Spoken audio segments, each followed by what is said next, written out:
Today we're going to be looking at doctors and vaccines, the role of pharmacies, and how businesses can help staff vaccinate. Again, as usual, it will be quite a packed program with a lot of information that you can use. We are going to kick off with pharmacies and South Africa's vaccination program with Jackie Myman and Dr. Sham Moodley. We will then skip straight over to doctors in discussion with our two doctors, Dr. Simon Strawn and Dr. Omolemo Kitchen.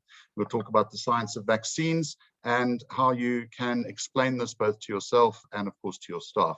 Then we will have a very brief presentation of some practical things of what business can do to support vaccination, both within their businesses, but also within their communities and beyond, with Stavros Nicolaou. Thereafter, we will have a question and answer with yourselves. We will have too many people for an open outcry, so we ask that you please put your questions on the chat, and then we will be able to deal with them there. A recording of this is being made as per usual. That will go up a couple of days later onto the Business for South Africa website, and it will also be distributed, links will be distributed on the Business for South Africa email update that goes out on a Tuesday. If you are not on the distribution list and would like to be on the distribution list, please do put your email in the chat. If you have received this as a diary invite or you have received the email directly, then you already are on our distribution list, so there's no need for you to add your email to that. With that, let me stop talking because you want to listen to the actual experts. So let me hand over to Jackie and Sham.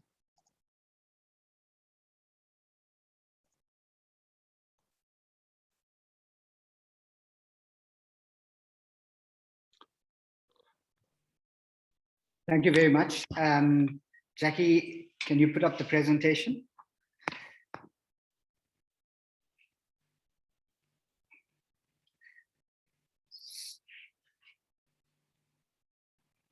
So thank you, Chair. Thanks for the invitation this morning. Jackie and I are going to do a dual session.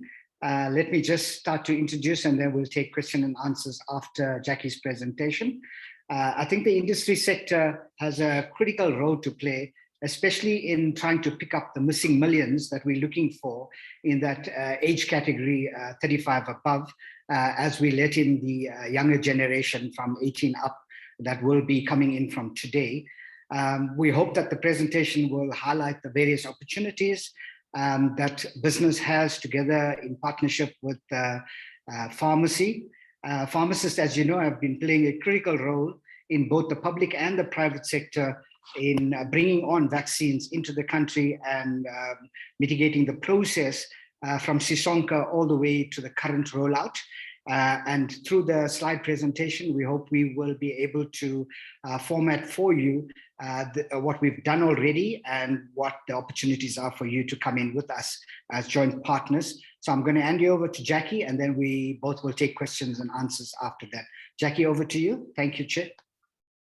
Thank you very much, Sham, and thank you, Tim, and good morning to everybody out there. So as Sham's indicated, we're going to be talking a bit about how we can assist with vaccinations through community pharmacy. So if we have a look, there are vaccination sites right across South Africa. You can obviously see there are some gaps, but those tend to be in the very sparsely populated areas. And we are working hard with B4SA to make sure that even the underserviced areas are in fact covered. If we have a look at the private sector at the moment, so you can see that the aim is in total to provide about 325,000 vaccinations per day, of which 120,000 come from the private sector. Within that private sector, you will see that 2/3 of the vaccinations are through pharmacy. So if you have a look at the dark is the current online capacity, and here's pharmacy. And then the sort of royal blue is the available capacity. So those are sites still coming on, and we're moving from an a time where vaccine supply was constrained into a vaccine surplus, so to speak. So a lot of these sites that were in the pipeline will be able to come online now. Obviously, there are a few of the rural sites that are still waiting for Johnson & Johnson, and we're hoping that those vaccines will start becoming available in the next few weeks. So we can see here that in total, we're hoping to get to about 191,000 vaccinations per day through the private sector, of which just over 60, just on 70% will be through pharmacy. If we have a look here, the pharmacy groups, you'll see that it's made up of the corporate pharmacies and then a number of the independent groups. And you can see here, Sham and I are from the Independent Community Pharmacy Association, and we have got 124 sites running at the moment, but we have a potential to go right up to about 30, 40, 50,000 vaccinations a day as we bring on extra capacity. And I think the potential capacity is here in the pale blue, and that we're hoping to bring online in the next few days, in the next few weeks. So what are the options for industry, from a pharmacy perspective, or even just from any perspective? So industry, if it's a site with more than 4,000 employees, could register on the master facility list or the MFL, and they can do a bulk upload of all of their employees. Of course, this has already happened in the mining sector. What about the sites that are less than 4,000? They are not eligible for these bulk uploads. They could go through the process still, which is to register as a vaccination site. If we have a look here, you'll see these are then considered non-health establishments or secondary vaccination sites. It's quite a process to get these up and running. They require a Section 22A15 permit. They have to be linked to a pharmacy. They need to onboard into the electronic vaccine data system to do scheduling. They have to have cold chain capacity to store vaccines overnight. The pharmacy that they're linked to has to apply to Pharmacy Council for an external storage site. The site themselves are not allowed to further distribute vaccines. And it is absolutely possible, but it is quite an onerous process. So there's another option, and that option is to partner with an existing vaccination site, such as a pharmacy, as an outreach. And if it's a temporary outreach, these operate under the permit of the pharmacy they're linked to. The vaccination services are provided, so they can still be scheduling at the site, although it's not necessary if it is a business, because you'll know exactly who is there and you can do your own booking systems. Vaccines are not stored overnight in this particular option. So what the pharmacy does, the pharmacy stores the vaccines, and then each day it brings the vaccines in with passive cold chain containers. Again, this site is not allowed to further distribute vaccines. And then the last option available to business is to partner with a site and book employees at that primary site. So say, for instance, you had Jackie's Pharmacy, and I've got a kelp factory not far from me. That kelp factory would say, right, we have got 120 employees. I would say to them, fine, let's schedule those for today.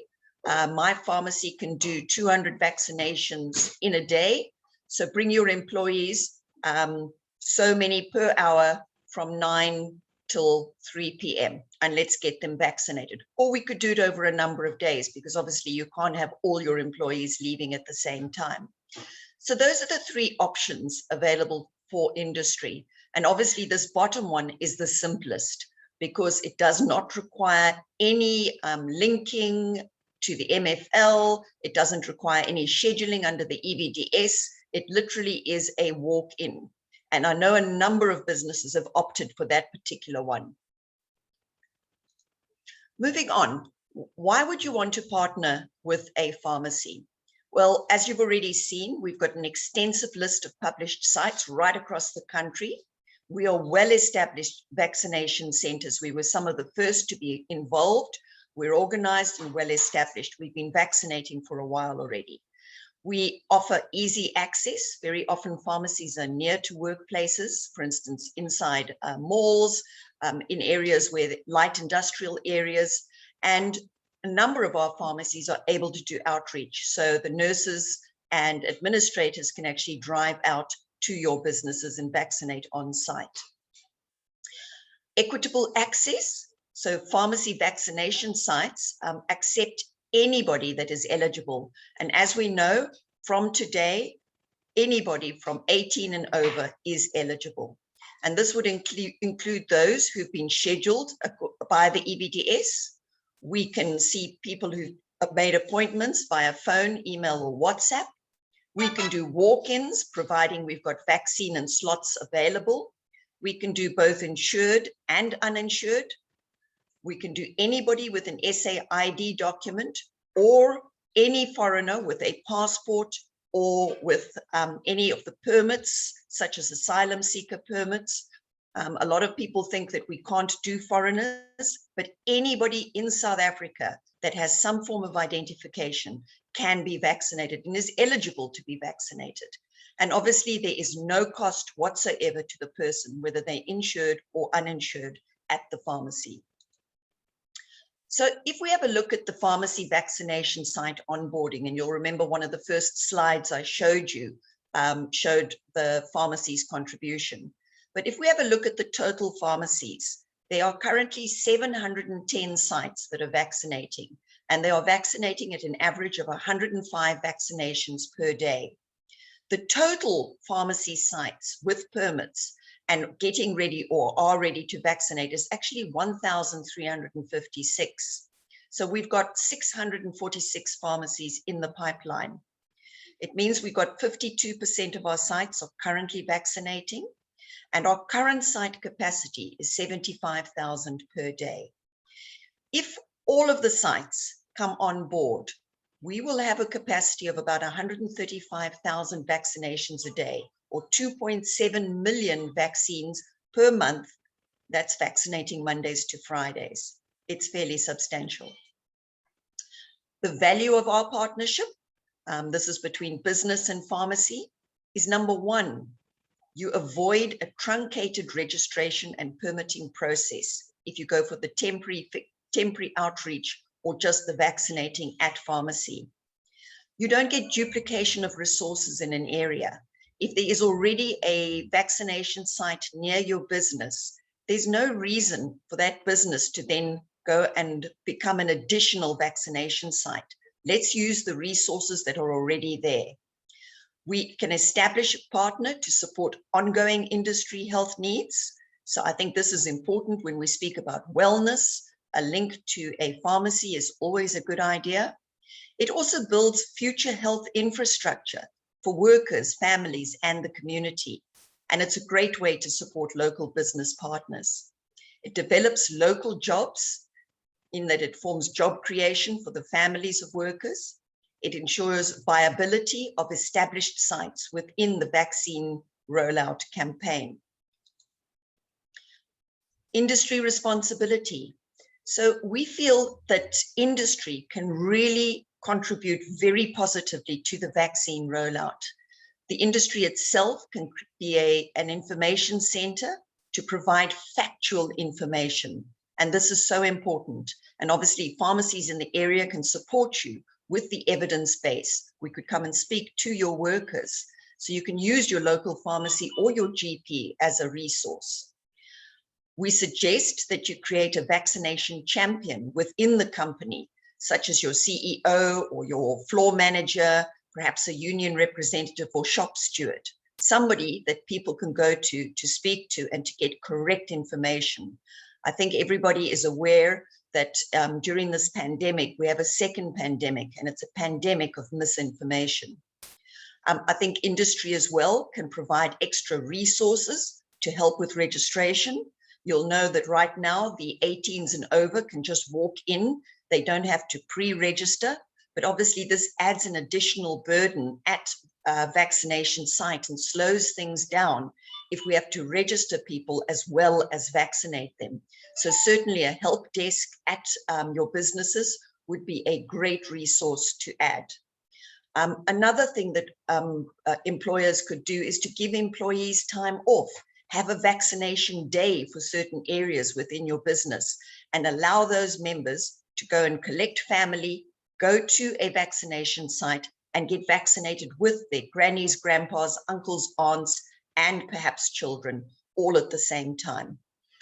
It would be also wonderful to have vaccine reminder days, such as Vaccine Friday, put up posters, maybe create an event around it, have a barometer on your wall of numbers of people vaccinated. All of these things can contribute to a positive environment.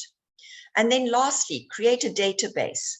Let's get a database of your employees. Who is registered? Who needs help? Who has been vaccinated?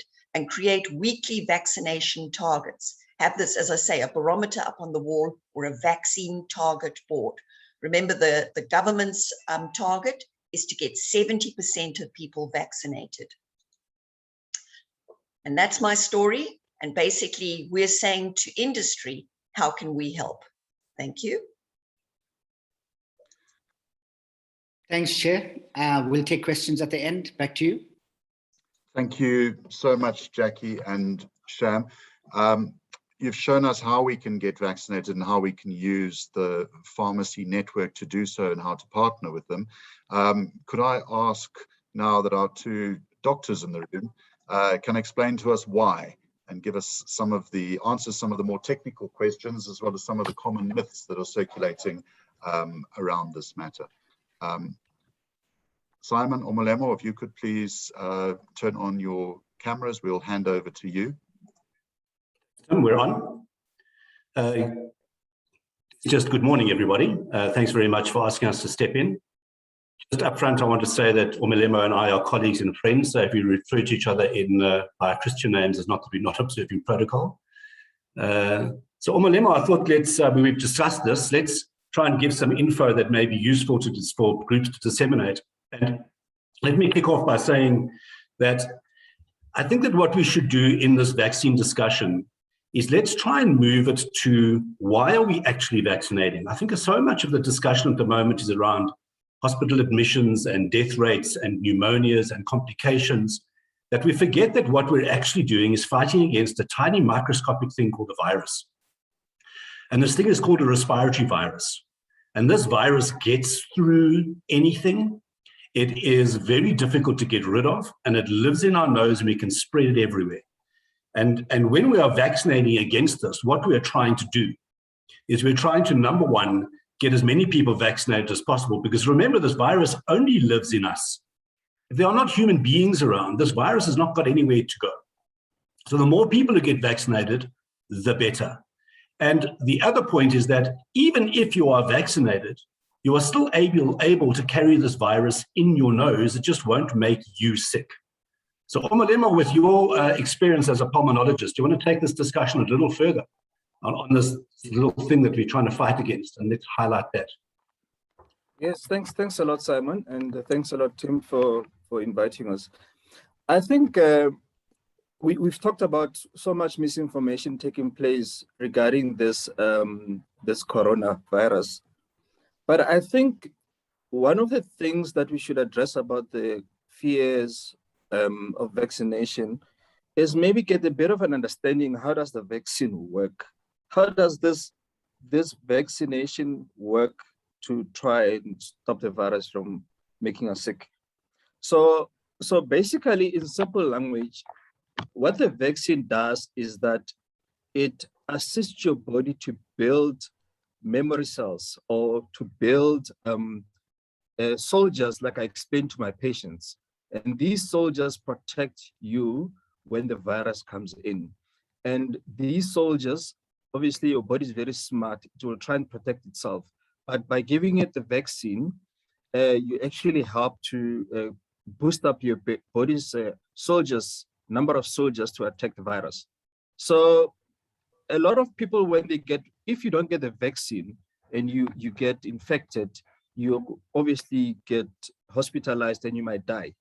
So the vaccine doesn't mean that you are not going to get coronavirus. It means that you're not going to get severe disease requiring hospitalization and ventilation. And it also means that you're unlikely to die.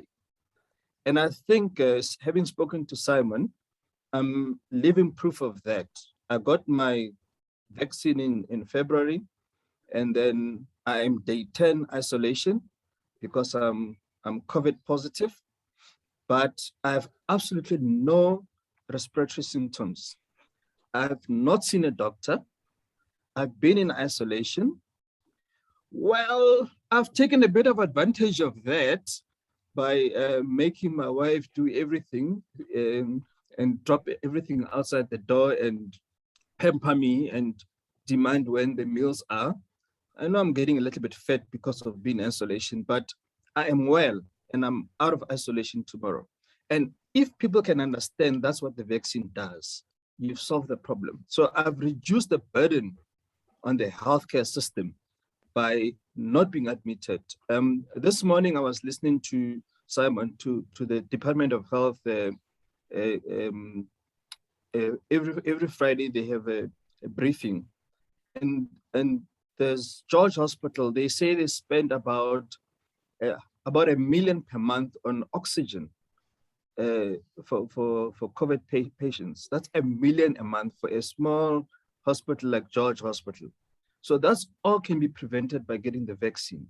And there are other issues, obviously, that we can discuss. But one of the most important things is that you prevent death, you prevent hospitalization, and you obviously improve the quality of your life.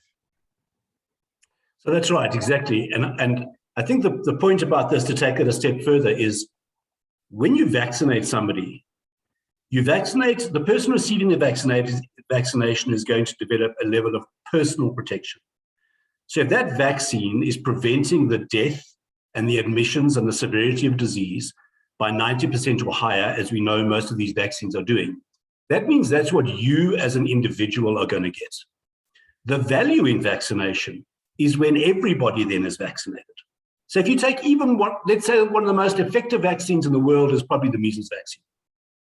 That is only 95% protective to the individual, but the benefit is in lots of people getting the vaccine. So if you want to protect your population, you either just sit back and let everybody get infected, and they will develop a level of natural immunity, but many people will die, or you vaccinate and you boost the vaccine-acquired immunity, you reduce the morbidity and the mortality, as we say, the death of the illness, and you get to a point then when people can start getting back to normality. But I think another point in terms of COVID is that you're also vaccinating to try and protect yourself from the effects of long-haul COVID. And that is a real issue that we're facing at the moment. And if you can protect yourself from getting COVID, you're going to protect yourself from that. And then we're also wanting to get back to some kind of semblance of normality. So, Omalemo, if I have had COVID, should I still be vaccinated? Yes. So what's important is that, like you said, that if you get COVID, you get some form of natural immunity from the virus, but the vaccine, you don't get adequate coverage. So when you had COVID, you still need to vaccinate because then the vaccine will give you a better memory boost for when you get COVID in the future. Because I've known people who had COVID 3 times, and they've been well through the 3 episodes of getting COVID. So getting COVID doesn't stop you from getting immunization, from getting vaccinated. If everybody gets vaccinated, there are a lot of benefits. And one of the benefits is that we get our lives back. And what has been fascinating, Simon, is that it seems like the youngsters are really ready to go and get the vaccine.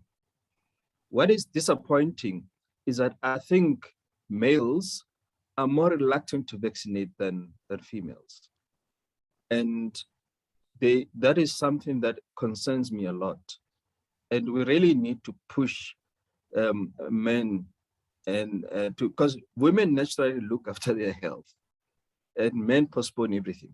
So we really need to push for men to they postpone everything except beer and golf. But we really need to push men to go for the vaccine. But one thing I want to ask you, Simon, is I'm trying to figure out what is the rationale for reluctance to vaccinate. Vaccination has been going on for ages. We are pediatricians, and everybody in the country vaccinates their kids. I mean, like, we don't have big issues with vaccinating. I don't understand where the fear is of vaccination, because what the vaccine is, you're not giving the virus.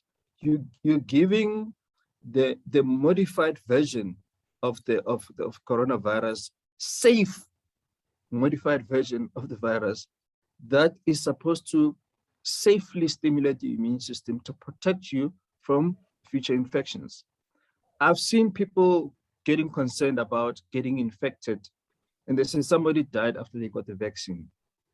And I think it's very important to note that even if you get the vaccine and you have COVID, the vaccine is not going to harm you because it's a safe way of stimulating your immune system. But you obviously get better protection if you get the vaccine when you're well. And that's what we do with children. If children are sick, we don't vaccinate them. We postpone for a short period of time, and then they come back and vaccinate. So there is no way that the coronavirus vaccine will give you coronavirus. So let's take it. I mean, the question was, why might there then be some level of hesitancy? And I think that what we just must appreciate at the moment is that the demand, the lack of demand that we were seeing, and let's hope that, as you say, that if the over 18s are rushing to the sites, let's hope that that is maintained. And let's hope that not only the 18-year-olds coming, what they can also do is then drag everybody else along, the rest of the family, and maybe be an example. It may not just be vaccine hesitancy at the moment, or people needing a bit more information. There may be real access problems around transport to sites, people feeling like they can't take off work from sites. But let's deal with the things. So we've heard, for example, that there's a concern that this is new technology. So vaccination clearly as a scientific entity is not new. And certainly the mRNA and viral vector vaccines that are currently being used for COVID in the main, this is not new technology. These have been worked on for years. If you think about the virus against which we're vaccinating, it's called SARS-CoV-2. Why is there a 2 there? It's because there was a 1. And the 1 was there about 2 decades ago. And the work on these vaccines started 2 decades ago. But the vaccine was never brought out because the SARS-CoV-1, thank God, just disappeared and didn't end up being a pandemic. So the issue around this, and I said to somebody the other day, it's a bit like, it's like, there's, let's say Airbus has got a fleet of airplanes. And a few years ago, this new plane arrived called the Airbus A380. And everybody got on it and flew. They'd never seen a double-decker plane in their life. But there was never a question of, oh my goodness, let's not get on this, it's new technology. This is not new. Vaccinology is new. We understand the basic science of it. So I think that's one that we can certainly put to bed. There are things flying around about the vaccine may affect fertility. I think that let's just unpack this very quickly. Any vaccine that comes online has been through a rigorous testing process. And from a scientific point of view, that scientific process does not have to extend over years. It just has to involve many, many patients. And if you look collectively at the number of people involved in vaccine trials before they were released for use during coronavirus, there were plenty sufficient in those trials to pick up any real red flags in terms of side effects. What has happened over the years now, more than 4 billion doses being delivered, there is constant surveillance on the go. So we know from any form of vaccine, even in children, 95% of people who get vaccine generally have absolutely no reaction whatsoever. Sure, you're going to get a sore arm in some people, you may get a bit of a fever, you may feel a bit down, you may feel a bit fluey, but I really think the rhetoric we must use as we disseminate this message is, when you go for your vaccine, don't expect the worst, because then you are going to feel terrible. Rather say, I'm going to be one of the 90 to 95% where I'm not going to get anything. There are serious side effects with anything that you take. Newton's second law of physics says for every action, there's an equal and opposite reaction. So if you're going to derive benefit from something, there's always going to be a bit of a counter. But even the most severe side effects or melanoma have been self-limiting or treatable. Do you want to take it from there? Yeah, so that is completely correct, Simon. I just want to step back a bit and just talk about really the benefit of vaccines. When we don't vaccinate, we are delaying getting the coronavirus under control. We know that we've eliminated smallpox. We know we've eliminated polio now. Polio used to be terrible. We know that we got very good control of measles, and measles, when Simon and I were training, kids used to die like flies.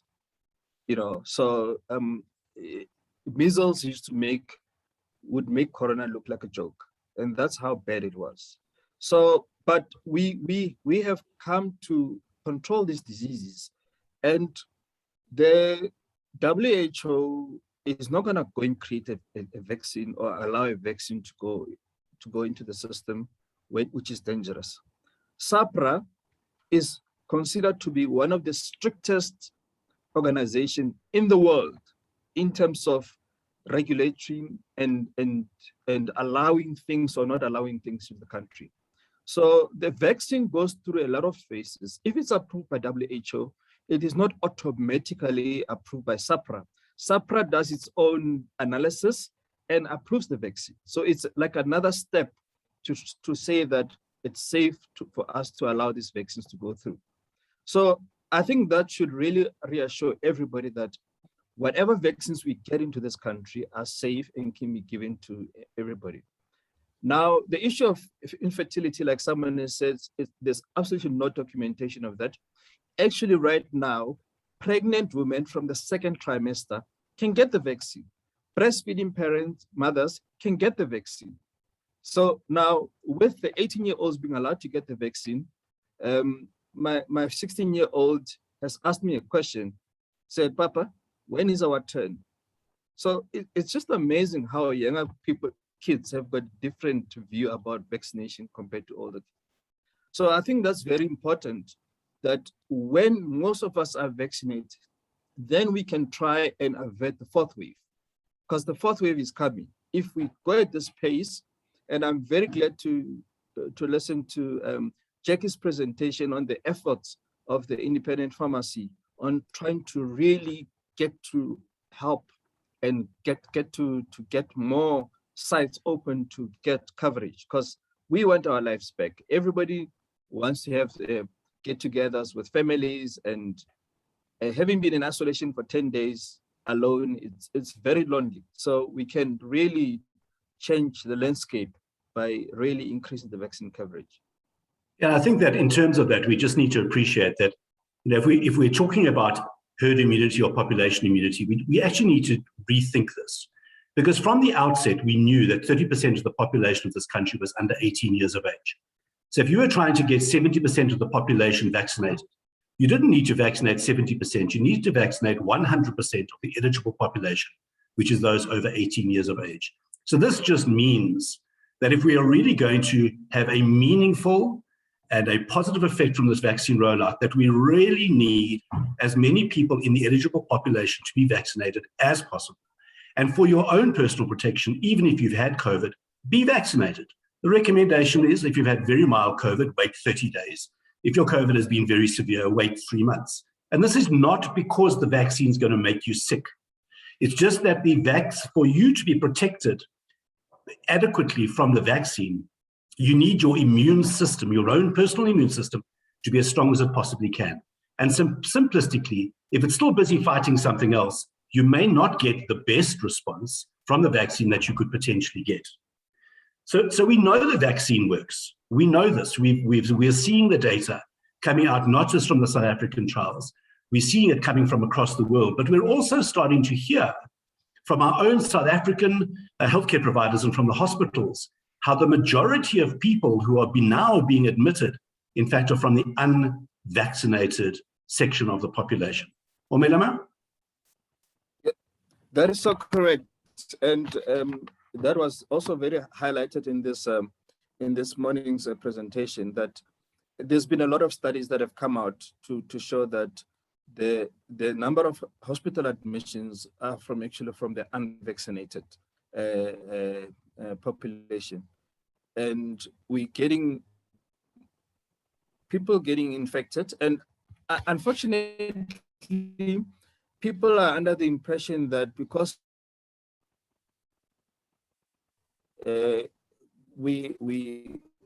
everything is open, the infection rate is still going up. So we're still getting more infection increasing. The only way to curb that is obviously to try and get on top of this by increasing vaccination. Now, Simon, one of the things that concerns me, and I think it has not been addressed, and I think that's probably what a lot of people need to know, especially the people who are hesitant to vaccinate, is the unintended consequences of COVID-19 virus or disease. That we're seeing the effects of HIV when people were still in denial about the virus, where the number of orphans in the country are increasing. And it's often as in like one parent, and sometimes it's as bad as two parents dying from COVID. So the latest data published from the Lancet shows about 5 orphans per thousand, 5 per 1,000 children. So for every 1,000 children that you have, you've got five parents gone. So, and that's a very high figure.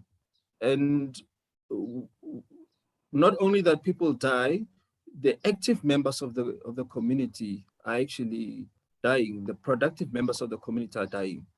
And that actually does not go well for the economy, because the active members of the community are actually the ones who are dying, and they're leaving children often. So that's actually even more worrying than people being hesitant to vaccinate. Yeah, Simon? Thanks, Umalema. Those figures are really scary. And we also know that the unintended consequences of COVID extend into any chronic illness, whether you've got TB, whether you've got diabetes, whether you've got, there are still people falling over with heart attacks and breaking legs. And if our health system is busy looking after COVID, the quality of healthcare that people who don't have COVID are receiving will reduce. So I think we should just wrap it up because we'll go on and we'll answer many of the questions later on. So I want to just finish here by saying, I hope that the message really here is that vaccinating yourself is important for yourself to ensure you have a robust immune response. But the vaccinating yourself, if every one of our cells vaccinates ourselves, we then have a population that is looking after each other. And we then start getting some way towards eradicating this, some way towards getting rid of the pandemic, and some way towards getting back to our normal existence. So Umalema, let's stop it there and we'll hand back and you and I can handle questions as they come on later. Tim, over to you. Thank you so much, both of you. I'm now just going to put up a very brief presentation where we've put together some of the ideas that we've had about how businesses can help their staff and their communities get vaccinated. And I think the key thing here is that we shouldn't feel disempowered, that communicating the vaccine story, explaining to people is not something that is going to be simply done by government or done by medical professionals. It's something that every one of us can do within our workplaces. So just this one slide, there's a number of ideas, some have been mentioned already. Let's just run through them very quickly, and many of you will be able to enact this in your own workplaces or within your work associations. Firstly, lead by example. It's very important that people can see that the leaders in their organizations who are encouraging them to get vaccinated are not being hypocrites, that in fact they are doing it themselves. So visible leadership is incredibly important, not just within your organization, but more broadly as well. We need to normalize vaccination. It is nothing scary or unusual, as Simon has just been explaining to us. We want to encourage staff to share their vaccination stories. You all have internal communications mechanisms within your organizations. Use these to tell those stories. There's different ways of doing that. You can become creative, whether it's putting up thermometers or visual trackers and so on. Secondly, we want to build trust and clarification around vaccination. So bring people in who are experts to speak to your staff. We absolutely have to respect that people will be making their own choices about whether to get vaccinated, but we must give them the information that they need. This kind of information is available. It is free for download. There's a lot of it out there on the internet that you can find. We'll put up a list of sites that you can download this from. And it's also every single week that we send out our Business for South Africa newsletter. At the bottom are links to where you can get this information, including in translation. So use this to drive positive messages and give information to people. Where people are not keen for the vaccine, we mustn't try and shame people who are hesitant. They have every right to demand better information and explanations before making a decision. I think it is our responsibility to make that information and expertise available to them. The third thing we want companies to do, and unfortunately we haven't seen enough of this in South Africa as yet, is to leverage your brands to promote vaccination. So there's opportunities to create incentives for your customers or partners. There's discounts and freebies and so on. You can do this even internally, offering an additional day's leave for people to get vaccinated. Make it easy for them. So there's opportunities to use your brands if you're in the marketing space to tell the vaccination story. And this shouldn't just be about fear. Of course, we are all concerned about becoming ill or being hospitalized or even dying, but it's also about how can we get our lives back? How can we return to the kinds of social interaction, family interaction, and business interaction that used to be there before all of the restrictions that we have been subjected to over the last year and a bit. Those restrictions are not going to go away as long as we have high levels of, or low levels of vaccination and high levels of hospitalization and death. Lastly, I'd ask that you simplify the vaccination process and drive vaccines. So let staff know where the nearest vaccination sites are. Create registration drives in communal areas of the business. Give people time off. In fact, by law, they are allowed to take time off to go and get vaccinated, but consider other kinds of incentives. And then the kinds of things that Jackie was talking and Sham were talking about earlier. Get involved in partnerships with your local pharmacies or medical schemes to take people to the vaccination site. Make it easy for your staff and community. And get yourself involved in the vaccine outreach programs. And then also see, if you have this capacity, many companies have got transport capacity that is not adequately used. It might be used at the beginning of the day and at the end of the day, but might not be used for many hours during this middle of the day. There will be opportunities to link up with the pharmacies, to link up with vaccination sites, to link up with NGOs that are promoting vaccination, to help transport people to vaccination sites. So those are just some of the ideas. There will be more that you'll be able to come up with yourselves. We don't presume to have all of the answers, but we do have, we think, the direction of travel that we should all be embarked upon. Let me then just end with a few examples of how people are starting to think about using their brands and incentives to get their staff, their communities, or even their customers vaccinated. You've got Vodacom, for instance, out there is helping to drive people to get vaccinated. An example from overseas, which is where Budweiser and McDonald's and so on have actually offered specials to people or freebies. Game has been doing that. Here it started just the other day, getting a 10% off on a Wednesday. Discovery Life is making opportunities available for new clients, giving them discounts there. And then, of course, Nando's, always good for a provocative campaign, but there's some truth in this. The government isn't trying to put chips in you, but they are. So there's ways to be creative and to normalize vaccination and to raise its profile as something that we all really need to do. I'm going to stop there and ask that all of our speakers please turn on their cameras, and we will take the questions. There will be, as I mentioned earlier, we've got, I think, around about 150 people, so that's a little too many for an open outcry. But could I ask that you please put your questions on the chat, and then we will direct those to the experts that we have here on our webinar. While we are all coming off coming back onto video and coming off mute, Simon, could I ask you a question here that I see in the chat? I'm going to read it out. If you are fully vaccinated and a high-risk contact with a positive case, will you need to self-isolate? And what changes will be made to legislation once the number of vaccinated people increases? I think you can answer the first half of that question. I don't think anyone on this call will be able to speak for the government as to what legislative changes will be made in future. But if you could talk us through the question about your risk and vaccination. Yeah, thanks, Tim. I actually saw that one too from Ilham Friesler, that question. So I think the answer here really is around at what point are we safe from corona?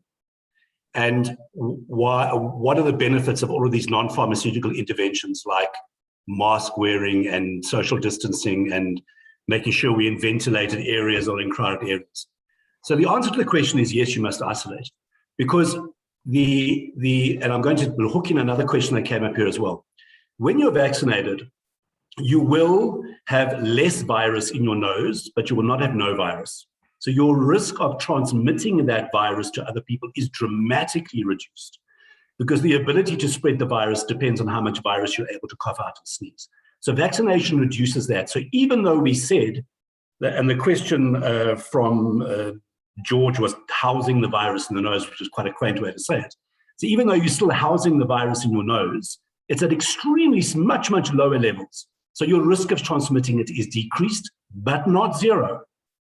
So if you are vaccinated, and we can see if you are vaccinated, the recommendation at the moment still is that you must protect other people around you from your secretions when you've been in contact with somebody who's positive, because you could easily have picked up that virus and still be carrying it in your nose. So you should still, at this point, once we have sufficient people in the country that are vaccinated, and once corona has been around sufficiently long and we're able to have a very good sense of what the population immunity is, that's when things may start changing.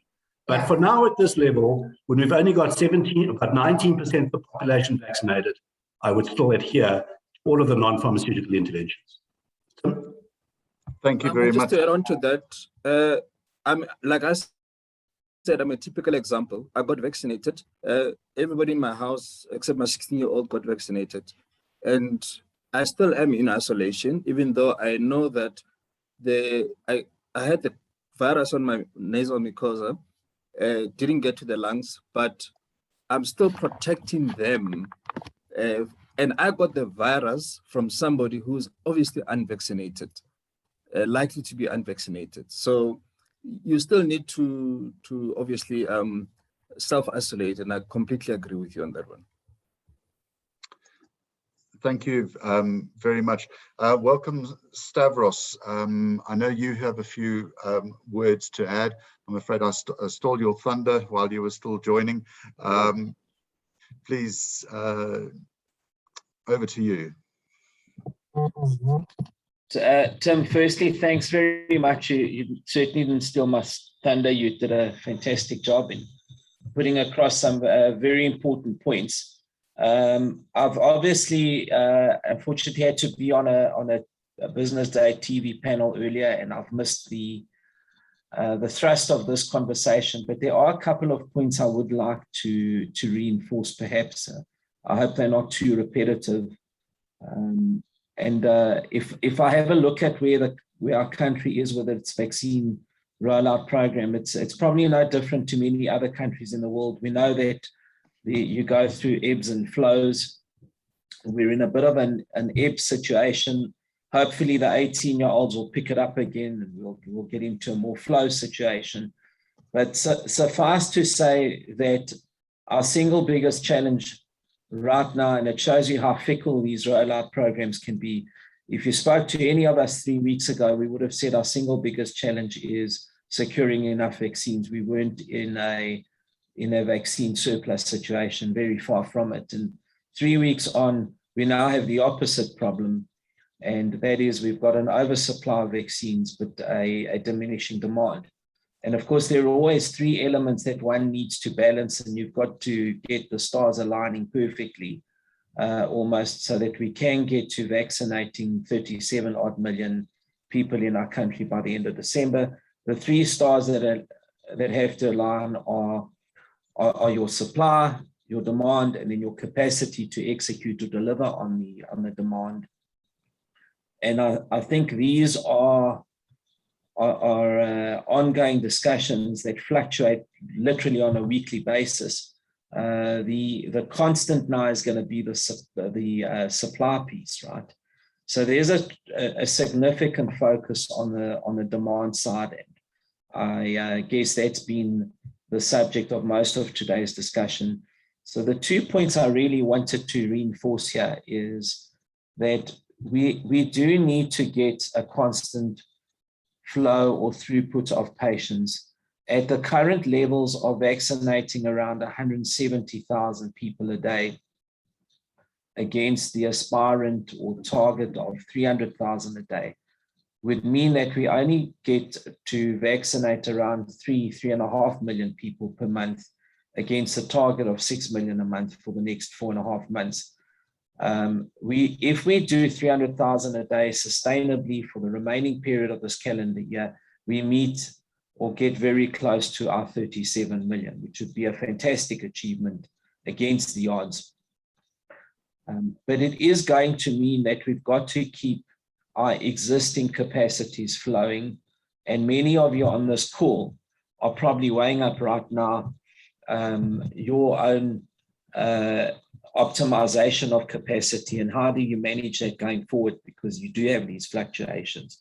So the assurance I think we need to provide on this call is that there's a lot of background work going on, an intense focus on not only stimulating the demand, but stimulating it sustainably, because you don't want to be in a position again where we got to 270,000 and dropped back off again. You're now getting 18-year-olds that will pick up again, but then it drops off again. We've got to solve for this sustainably. And in so doing, I think the analysis that we've done is a very interesting one. So we know that 52% of people will vaccinate without reservation. And we know that around 15% or so, it's 14 comma something, I can't remember exactly. Let's just say 14% are completely vaccine hesitant, right? And then you've got a group in between. So the focus has to be on getting the 52% and also bridging the information gap on the group that's outside the vaccine hesitance. So that's the focus currently. And a lot of that focus would involve some very basic things like community involvement. Many of the people on this call are either clinicians or people that are healthcare workers. And it's also been demonstrated that the people that are most trusted in getting A, information, and B, in administering the vaccine are actually the healthcare workers.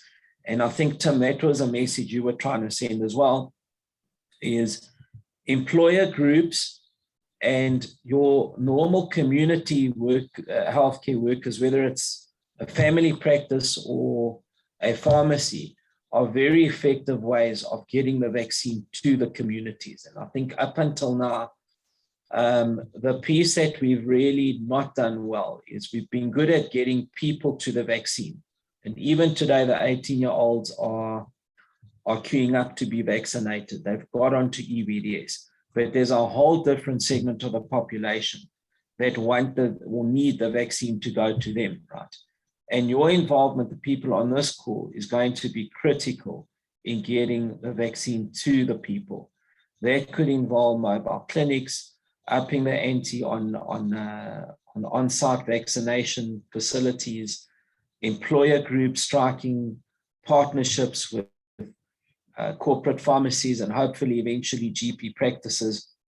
But all of this is underpinned by one thing: that group of people that are not hesitant and are also not in the yes category.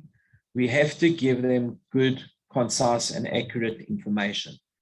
And to do that, they've got to understand the overall objective of why you are vaccinating in the first place. And for me, the most compelling reason why you are vaccinating is because we all want to return to a big semblance of normality. We all want to start enjoying the things we used to do 18 or 19 months ago.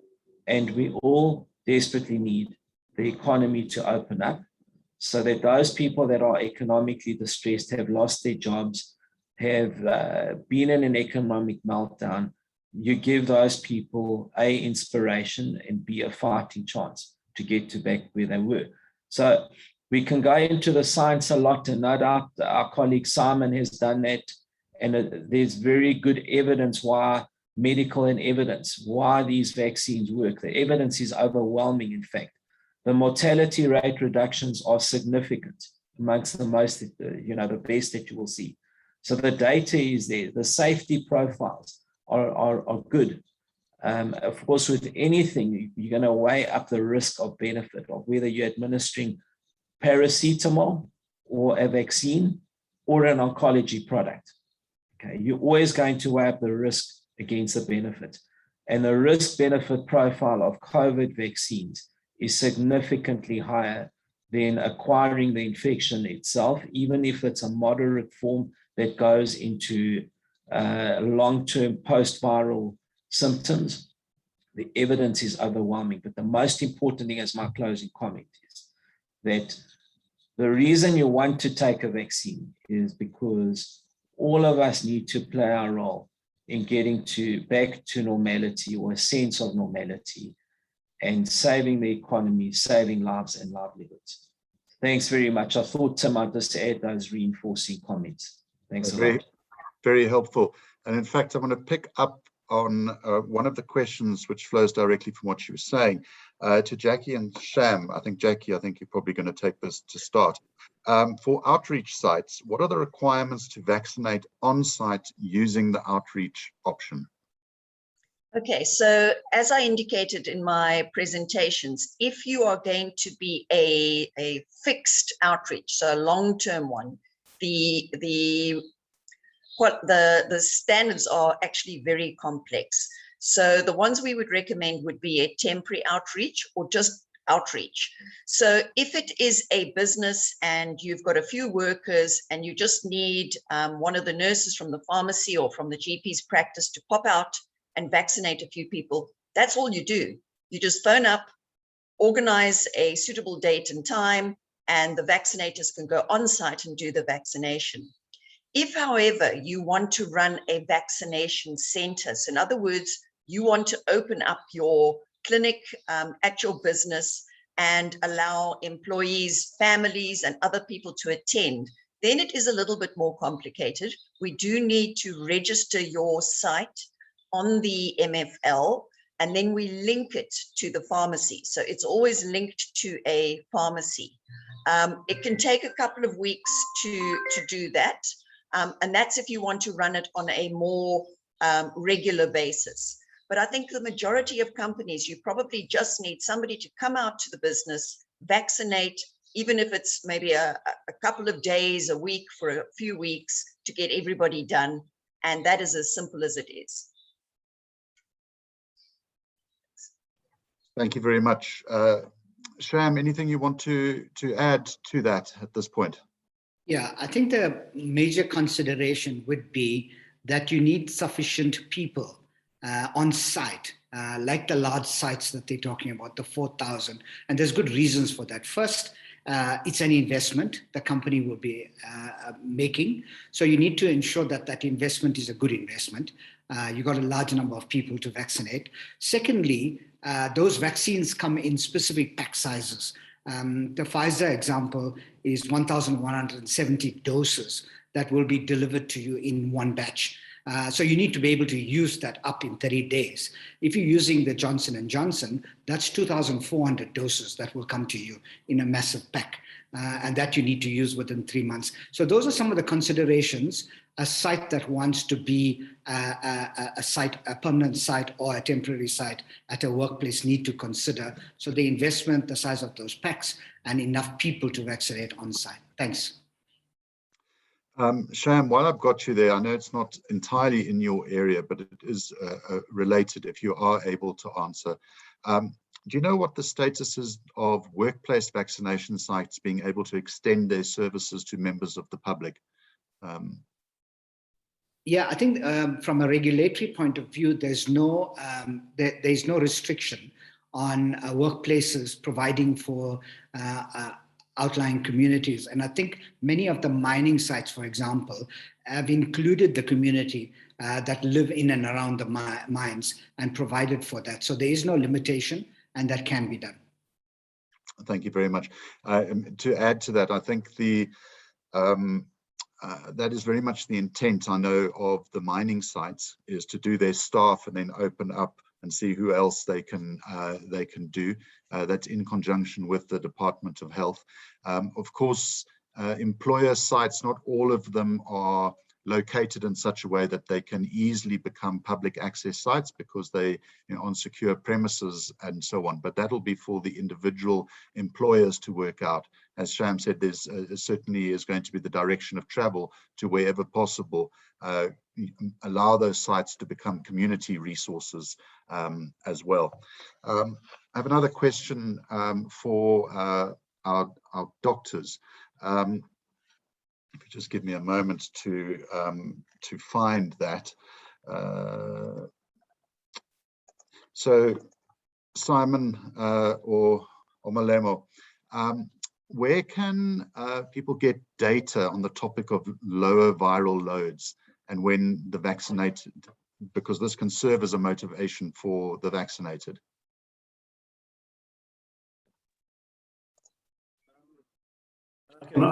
We can either, Malema, do you want to take it? I haven't seen much on that, but I think generally the most reliable areas to get information on COVID is going onto the WHO website and NICD. The National Institute of Communicable Disease has got information written in actually basic, simple language that can be understood by anybody. So if somebody wants to ask a question, you type the question and get the response. And if there's no response generated, then you can contact us and we can find the information for them. Yeah, there have been some studies done. There was a publication in Nature, and if you go into PubMed, you'll find a whole list of references. This has been looked at right from the beginning of the vaccine rollout, because it's really, it's a critical question, because it's a critical question about any form of vaccination, because it does then, it informs the decision about the percentage of population that you require to achieve population immunity. So if you have a vaccine that is able to eradicate the housing of the virus in the nose, you will need a very small percentage of the population vaccinated. And we have vaccines like that against a thing called pneumococcus, for example. But for this particular one, this is why we need such high vaccination coverage rates. So there is data, and as Malema said, we're very happy to give you those references if you want to get hold of us. Thank you. Simon, just on that, why? I mean, the government has said we have a target of 70%. From a medical perspective, why that sort of target? Why is that an important threshold? It's really got to do with the reproductive number of the virus. So I mentioned measles earlier. So we know that the reproductive number of measles is between 15 and 20. So one person who gets measles will transmit it to 15 to 20 people. So with such an infectious agent, you are going to need to have a population immunity, or what you need to call it immunity, of 95%, and that's what we aim to achieve in pediatric populations. For coronavirus, we know that the reproductive number has been hovering around about 2 point something. So therefore, you're able to aim for a slightly lower. But why 70%? Again, very simply, that the virus needs human beings in which to grow. And if there are multiple people who have zero immunity, then all you're doing is feeding the virus. So you need it to be able to hop from one person and then the next person hops to, there's already an immune response. So you have either stopped the transmission or so dramatically reduced the transmission that eventually, as you take that knock-on effect and as you work that out logarithmically, you end up with insufficient people in the community without immunity, either through vaccination or through natural infection, for the virus to spread. But so there are a number of questions, a number of answers around that, Tim, but the 70% figure is because of the infectious nature, the reproductive number of the virus that we're dealing with. Tim? Thanks. Thanks very much. Jackie, I believe you can answer. There's a question about how can you get registered and get vaccinated if you don't have an ID, for instance, if you're a foreigner. Could you pick up on that one, please? Certainly, Tim. And from our experience from a number of our pharmacies, when they're going out to businesses, there were a lot of foreign-owned businesses in sort of lower Lansdowne area here in the Western Cape. And when they spoke to these business owners, they were of the opinion that they weren't eligible, they don't qualify. And obviously this 70% is 70% of people in South Africa. That's everyone. So it includes anybody. And at the moment, there needs to be some form of identification. Just because we need to enter a number, we still need to cross, for instance, people who don't have any identification, perhaps are homeless people. We need to vaccinate them, but we don't have a mechanism at this time. But foreigners with a passport, with any sort of documentation, a visa, they can come in and you can use that number. If you have a South African who's lost their ID, you can use a passport number. So every person that's in this country is eligible and can be vaccinated. So please encourage your foreign workers as well to go in and get vaccinated. Thanks, Tim. Thank you, Jackie. There's a couple of questions that I'm going to answer to the best of that I can. So the first one of them is, what kinds of incentives are acceptable and which ones are not? At the moment, there isn't a centralized policy on this. So it's the discussion about incentives is very much beginning, but I think we must also acknowledge there are some complexities here. You don't want to give an incentive that is not going to alienate people, that is not going to frighten them. Some concerns that I've seen are that if you try and incentivize people, are you sending a message to them that this is something they otherwise wouldn't do? A sort of bribe type thing. On the other hand, we have seen that incentives in certain areas can be very effective. And the way that certainly the Department of Health is starting to think about this is that incentives are there to counterbalance the opportunity cost. So for very many people, the commitment and the money and the time that is required to go and get vaccinated is a very significant burden for them to bear. If you were to think about, if you're living in a rural area, for instance, we are quite far away from a vaccination site, that taxi fare, that time to go to the vaccination site could be a significant barrier. So if we can provide incentives, and this is where the discussion is going, if there are incentives to get vaccinated, it lowers that barrier to entry, and someone can make then the trade-off to say, well, yes, I have to take this time and spend this money to go and get to the vaccination site. On the other hand, once I'm vaccinated, there will be a range of things that can compensate me for that. And so lowering that barrier, someone who might otherwise be very keen to get vaccinated, it might hold them back. So that is the kind of thinking. I'm afraid there isn't a simple answer to this. And there will ultimately, well, there may be, if you can think about two different categories, there's the category of incentive that you get at the vaccination site. And for most of us who are pro-vaccination, simply the opportunity to be vaccinated and to protect yourself is a very powerful incentive, but other incentives could be added to that, freebies and so on that you might get. And then, that will require central coordination. Then there are the range of incentives that happen outside. And some of those examples are, for instance, the discounts that are on offer. And I think each company that has that opportunity to consider how they would incentivize their staff, an extra day's leave. I was reading, I think it was an MIT article earlier, that turned out to be a very effective incentive for staff. And I think a last thought on incentives, it is going to be a big national discussion going forward. So perhaps I shouldn't say last thought, the last comment for now, is that incentives are going to be very, very personal.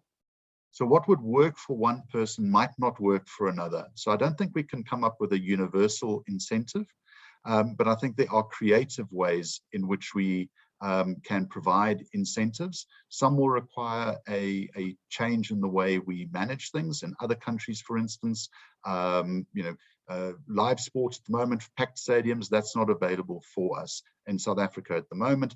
But what we've heard from a number of people are starting to notice, but hang on, if you look at the European football, there you can see you have stadiums that are full, people are participating in their lives. And I think that kind of incentive, that we as a whole nation can re-engage with life as we would like it to be without the restrictions we have, there's that sort of macro incentive as well to consider. A question about Discovery, I'm afraid I don't know the answers to the Discovery initiative about the incentive that they are providing, but you would be able to, I don't know the detail and I wouldn't want to speak on their behalf, but you can look that up and you'll be able to find plenty of information on that.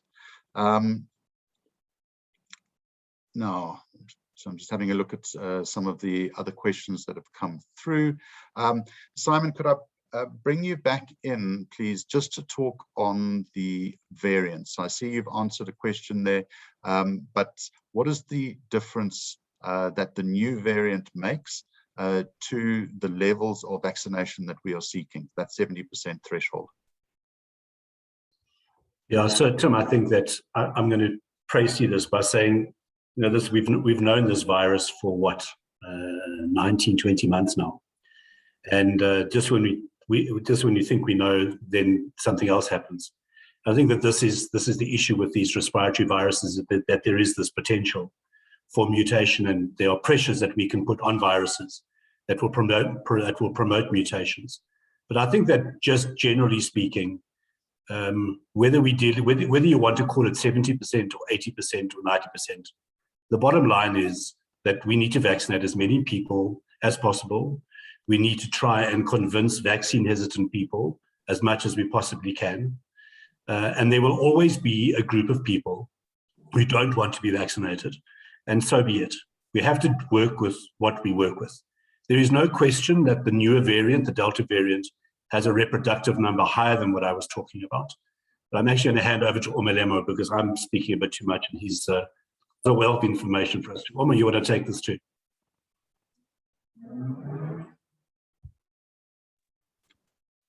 That's correct, Simon. I always say that one of the most interesting things about COVID-19 is that new information comes up every day, and we learn every day. You know, there's gazillions of articles being published every day, and we initially thought that the Delta variant, we knew it was spreading much quicker, but we never thought it was as dangerous. And now we're seeing mortality going up from the Delta variant, and that information initially we didn't have. Now we're actually seeing it in our country, that people are dying in bigger numbers. But part of the reason for that is that obviously the more people get infected, the more vulnerable people get infected, and the more you get into the hospital and get ventilated, the likely chance of you dying is high, and that's why the mortality is going up. So, and obviously the only way to circumvent this whole problem is vaccinate, vaccinate, vaccinate. So every day I'm on a phone with somebody who wants to ask questions about vaccination. You cannot, all you can do is to try and give them adequate information and the correct information and try and correct the myths. I saw a question there on the amount of information research that's been done on pregnant women. SAPRA will not approve anything that's going to be dangerous to the citizens. So initially there was not enough information about pregnant women and lactating women. And subsequently, there's a lot of information that shows that the vaccine is safe. Actually, there is now evidence emerging that this vaccine, you can actually confer protection to some form of immunity to the child by breastfeeding when you've been vaccinated. So there's a lot of information coming up on COVID, and like someone says, we learn every day. Yeah, I think an important point here about the pregnant women. You know, there's a huge drive in South Africa and internationally.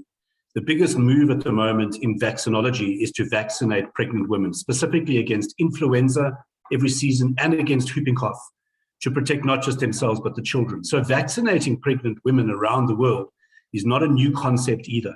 And I think that there was a question about how do we convince people about this. And I think it's really just stepping out of the realm of, oh my God, this is a new vaccine, what are we doing? To this is vaccinology. This is an old tried and tested therapeutic modality. It is of great individual benefit. It is of great benefit to the population. And for a pregnant woman, as Umelemo has just cited, there's actually benefit to the unborn child. And some may regard it as a bit of coercion, but it's fact. And moms will respond to that. Thanks. Thank you, Simon. Umelemo, I'm going to come back to you just to expand on something. It's a question you've answered on the chat, but I think it is a very important one.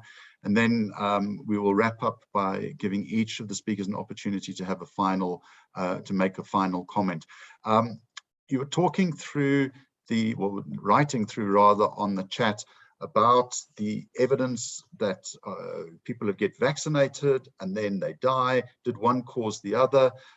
Could you just expand on that a little bit? I know it is a cause of grave concern for many people. Thanks a lot, Tim.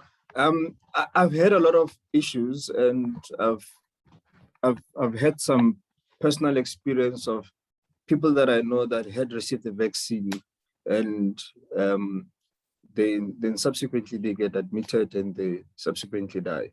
So the issue there is that we know that the vaccine is safe. So there's absolutely no evidence that the vaccine will give you corona. So it will not happen. So there's not even been reported cases of anybody who got coronavirus due to the vaccine. So like with every vaccine, we tell parents that when your child is not well, you must wait a bit. So the message that must go across to people is that the vaccine is safe, it will not give you coronavirus. The second thing is that the best way to get the best out of the vaccine is if you vaccinate when you're well. You give your body the best opportunity to build up the best memory cells to protect yourself against corona. Now, obviously, you know yourself, if you've been going to a super spreader event and then the following day, 3 days later, you feel a bit fluish, and then you go and vaccinate, and then you obviously might be in trouble. We know there are companies that are very strict on having gone to a super spreader event and you quarantine. So what people must be doing is that they must actually be looking at their symptoms before they vaccinate, rather than saying the vaccine caused the corona. Because a lot of those people had coronavirus and they had comorbidity. And that's why they got worse and they required hospitalization. So I think that's a very important point to stress around people. And it's not new, it's been there with all the pediatric vaccine. They do exactly the same thing when their kids are sick. They don't rush them for vaccination. Thank you very much. I know we closing in. I think we've slightly exceeded our time. Could I ask Sham and Jackie in that order, please, to give a final comment? Simon, I'll come back to you and then I'll wrap up the session. Thanks so much, Tim. I think this tweet from yesterday from Ali Elibedi, who's an immunologist at Washington University, he said that the Delta virus is relatively a wimpy virus against the vaccine. So I think that's a concept that we need to carry through. We need everyone vaccinated to get rid of this virus. I saw some comments around rural areas. I know that Sandra, who's on the chat there, maybe should put out an email address, and people that require a list of these pharmacies and sites across the country, she could supply the industry with that. What they could do is just contact the local industry, the parties in the area to come out and do the vaccines. We've had a pharmacy that went out to a farm and did 450 workers in a single day. So that's a possibility. So just reach out to us and we will try and facilitate something for you. Thanks, Tim. Thank you, Sham. Can I add something very quickly there? Yes, please. I saw a question as well, and my understanding was that somebody was saying they've got sites and they're looking for vaccinators. So Sham's saying yes, the pharmacies can help, but perhaps Sandra, you can put up the email address of the list of volunteer vaccinators we have on our stream as well. So if the people are looking for volunteer vaccinators, and not just vaccinators, admin staff and everybody else you might need in your site. Yes. Thank you very much, Jackie. Thanks, Tim. I'd just like to say to all the industry and businesses out there, have a look in your area. If there are vaccination sites in your area, then the best thing to do is to reach out to them. Possibly they can do outreach to you, or maybe you could set up a bus and bus your people to it, especially if it's sort of a mass vaccination site. What I wouldn't want businesses to do is to set up a vaccination site if there are already vaccination sites in the area. It's a waste of resources. If you are in a farming type environment, you can get hold of us. We can possibly find a pharmacy, a rural pharmacy that's willing to do outreach and come through to you. As Sham indicated, we've got a pharmacist in Kleinmond who's going out to Grabo and going out to all the small towns, rural towns in the Western Cape to vaccinate. We also have a pharmacy in Cape Town that's going to the fishing villages and vaccinating all the fishermen and their families. If you are in an area where there are no vaccination sites and there doesn't seem to be any coming on, then we need to get you into this process. It takes a minimum of 2 weeks to get you up and running as a vaccination site, and you would need to be linked to a pharmacy. So I think you can get hold of Sandra or Tim, and let's get this process going. We need to be a vaccination to go back to some sort of normal. Thanks, Tim. Thank you so much, Jackie. Umalemo, do you have a final comment that you wish to make? I think my final comment is that let's try and get everybody vaccinated, and let's try and address the concerns that people have. And if there's any additional information, please refer to the relevant authorities, and Simon and I are always willing to come on board and assist with any questions. Thanks. Thank you so much to Umalemo, Simon, Sham, and Jackie, and Stavros as well for your contribution. Thank you everybody for joining.